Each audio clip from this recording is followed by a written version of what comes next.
Good evening. আমি আজকে আপনাদেরকে দেখাচ্ছি ভাইজ্যাকে মিউজিয়ামে রাখা সাবমেরিন।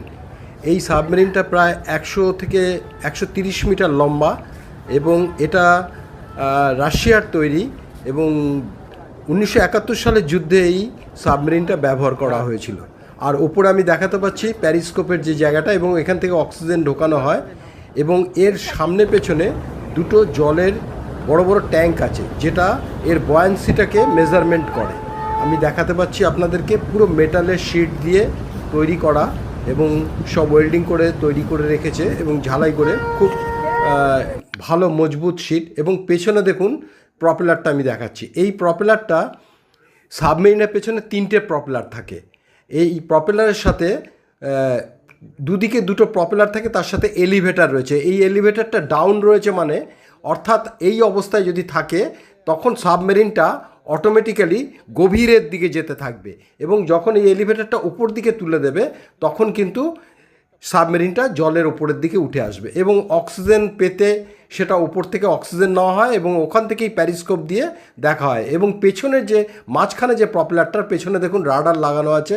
এই রাডারের সাহায্যে সাবমেরিনটাকে ডান দিক বাঁ দিক করা হয়।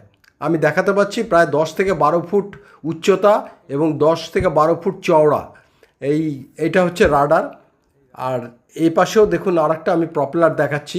এটা হচ্ছে সেন্টার প্রপেলার এবং দুপাশে লেফট অ্যান্ড রাইটে দুটো প্রপেলার আছে, যে প্রপেলার দুটোর সাহায্যে গভীর সমুদ্রের ভেতর নিয়ে যাওয়া হয় এবং আবার ওপর দিকে এই সাবমেরিনটাকে তোলা হয়। আমি আপনাদের দেখাতে পাচ্ছি এই যে এলিভেটরটাকে ডাউনে রাখা আছে, তার মানে এ এখন নিচের দিকে চলে যাবে, গভীরের দিকে চলে যাবে। এবং সামনে পেছনে যে জলের ট্যাঙ্ক, তার বয়ান্সি হিসাব করেই এটা জল এর ভেতরে প্রবেশ করানো হয়, আবার জলটাকে খালি করা হয় মোটরের সাহায্যে।